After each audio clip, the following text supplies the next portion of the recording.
El próximo martes se inicia el año legislativo en el Congreso Nacional y uno de los temas que tiene prioridad es el proyecto de ley que otorga sueldos mínimos diferenciados a las regiones, un tema que cobra sentido en medio del conflicto en Aysén, pero ¿qué tan factible es tener ingresos mínimos distintos en zonas extremas?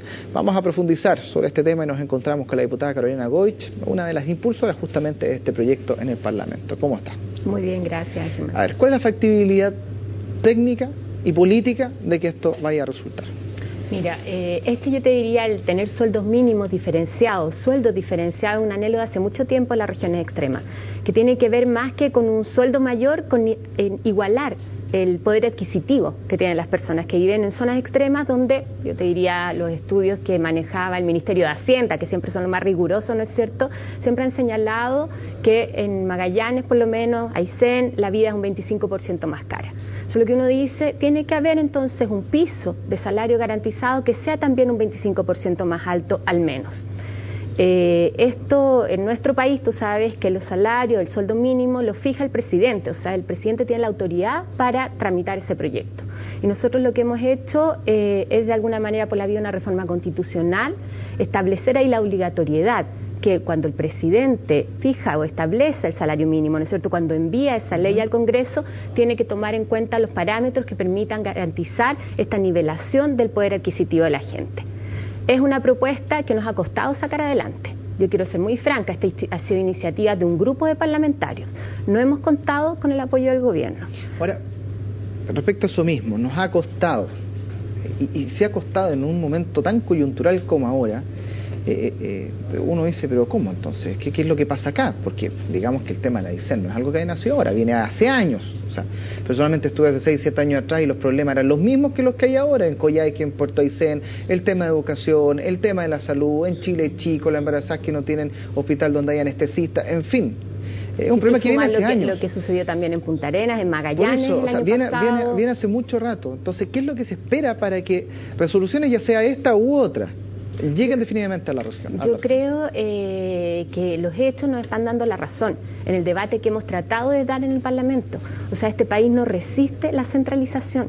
Y en zonas extremas, ¿no es cierto?, tanto en el sur como en el norte, porque vamos a ver probablemente Arica, hemos escuchado a Calama, ¿no es cierto?, también con planteamientos de movilizaciones, se siente mucho más. Entonces yo creo que aquí hay una discusión que el país tiene que hacer y que este gobierno tiene que asumir. ¿Pero existe conciencia de esa discusión? Porque una cosa es discutir por los votos, por las votaciones para fines de este año por los municipios, y lo otro es discutir a conciencia, o sea, que realmente te tenga el concepto claro de lo que hay detrás. Mira, yo soy diputada de Magallanes hace 6 años y cuando partí, muchas veces cuando estábamos incluso con dirigentes nacionales y en una conferencia de prensa tenía que darles un codazo para que se acordaran de la nivelación de zonas, de los temas de zonas extremas.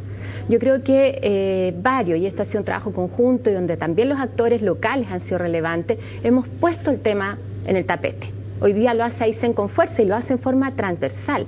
Entonces yo creo que hay un avance en visibilizar, pero no hay un debate que se haga cargo en los temas de fondo. Hoy día, ¿qué hace el gobierno? Plantea un par de medidas, ¿no es cierto?, en forma aislada e insiste en que no quiere tocar el tema de forma nacional, ¿no es cierto?, que afecta al territorio nacional. Y allá está el error. Esto no es un tema aislado de un grupo de habitantes en una determinada región o en una comuna. Es un tema país que tiene que ver con una estrategia, con una política de integración de todo el territorio. Y eso lo entiendo. Yo creo que la población de Aysén, ustedes de la zona, efectivamente como diputada, y por lo tanto entiende la molestia que hay. Yo creo que todos concordamos y creo que todo Chile concuerda con eso. Pero ¿qué pasa con la clase política, con las cámaras en el Congreso? ¿Tienen esa claridad? Porque finalmente ahí se lleva la discusión, ahí es donde se vota, se legisla, y muchas veces la traducción de eso que está pidiendo toda esa gente, uno dice en el Congreso, ¿qué está pasando? Mira, hay algo que es muy importante recordar a quienes nos escuchan y nos están viendo. Yo creo que nosotros somos un grupo de parlamentarios de zonas extremas, tenemos una comisión especial que ha sido muy relevante en poner estos temas sobre la discusión. Y que han trabajado en conjunto varias cosas también. Sí, donde además trabajamos en forma muy transversal, ¿sí?, de oposición, de gobierno, y hemos logrado muchos beneficios y reconocimiento también de la realidad de nuestra gente. Pero en estas materias necesitamos el patrocinio, llamamos nosotros, el apoyo del gobierno. Nosotros podemos proponer una iniciativa, por ejemplo, el sueldo mínimo diferenciado, pero necesitamos muchas veces la firma del presidente. Y eso es lo que se requiere ahora, en el fondo, cuando tú planteas, y nos sucedía a nosotros con el precio del gas. Ese es un proyecto que requiere de la presentación por parte del Ejecutivo, es decir, la firma del ministro de Hacienda y la voluntad política expresa del presidente. Entonces yo creo que lo que sucede hoy día y que esperamos se dé la próxima semana en la discusión justamente de este proyecto que hemos impulsado es que veamos en los hechos concretos frente a la votación qué pasa con los diputados oficialistas, si van a estar dispuestos a apoyar una iniciativa de este tipo, si somos capaces en el fondo y si ellos son capaces de pasar del compromiso en lo público, ¿no es cierto?, en la palabra, en el discurso, a el hecho concreto que se mide en votar y respaldar la iniciativa. Y en eso yo espero que el gobierno entienda que aquí hay una oportunidad. Hay una oportunidad para un debate que tenemos que hacer. Aquí se requieren de alguna manera cambios profundos que tienen que ver con una política distinta en zonas extremas, entendiendo que son territorios estratégicos, que la gente que vive en Magallanes, que vive en Aysén, que es la que vive en Puerto Williams, merece un trato igual que cualquier chileno. Es que ese es el punto, porque uno se preguntaría si es que un problema similar, pero hubiese ocurrido acá en la región metropolitana, no se hubiese actuado de la misma forma, porque en el fondo en Aysén lo que estamos viendo de buena o mala manera, porque es un juicio ahí de valor, lo que están es sacando una voz de alerta, pero resulta que a veces las voces de alerta acá en Santiago o en la región metropolitana se atiende y se resuelve muchísimo más rápido.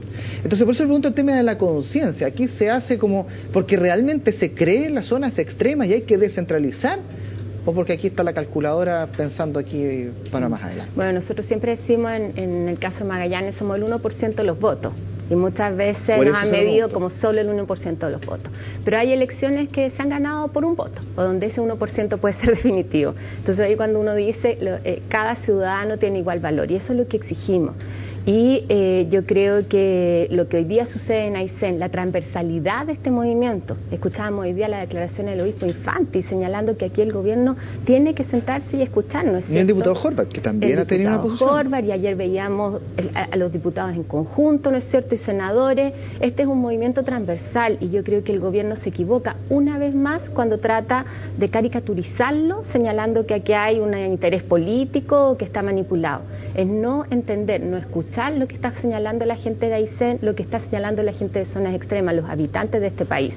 Así que ojalá lo entiendan, como te señalaba, mucho más como una oportunidad en la que muchos estamos dispuestos a trabajar y no lo que hemos visto hasta ahora, que ha sido el responder con represión, ¿no es cierto?, con violencia, frente a un movimiento ciudadano que tiene un arraigo importante en la historia. Muchos dicen estas son demandas que se han planteado durante mucho tiempo y hoy día se cruza con un gobierno que prometió mucho, que generó mucha expectativa, que dijo que iba a haber un gran cambio y que finalmente ese cambio ¿en qué se ha traducido? En muchas veces balines, ¿no es cierto?, frente a ciudadanos que se levantan para demandar lo que creen que es justo. Lo más probable es que hay gente en Aysén, en Coyhaique, en Punta Arenas, en fin, que estén viendo esta entrevista. En el mejor de los escenarios, siendo optimista, ¿cuándo podría haber un sueldo mínimo diferenciado para regiones si es que efectivamente esto sale adelante? Mira, es difícil comprometerse o señalar cuándo. Yo creo que en esto el gobierno, el presidente tiene mucho que decir. ¿Ya? Si existiera voluntad expresa del presidente, nosotros podríamos sacar ese proyecto muy rápido. Tú sabes que ellos en eso tienen la facultad para limitar el tiempo de una discusión. Pero yo espero que por lo menos en un proyecto que está presentado, además de este que establece un salario mínimo diferenciado, hay uno que es muy concreto, que tiene que ver con una bonificación a la mano de obra, que existe hace muchos años. Entonces tú sabes que a un empresario en las regiones extremas, el Estado, todos los chilenos le pagan un 17% hasta un tope, ¿no es cierto?, por cada persona contratada. Nosotros dijimos, si el Estado está poniendo acá recursos, por lo menos que exista ahí, en esos casos, la exigencia de pagar un sueldo mínimo menor. Parece inaceptable que incluya bonificación un empresario en Aysén, en Magallanes, pague el salario mínimo hoy día. Esa propuesta, el gobierno no quiso respaldarla en noviembre del año pasado. Nosotros como oposición rechazamos el proyecto justamente por eso. Me parecía que era el mínimo, el piso mínimo que tenía que garantizarse.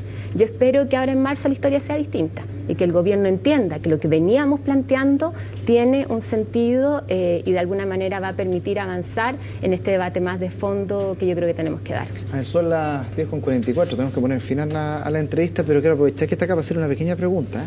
¿Qué le parece la precandidatura de Claudio Rego?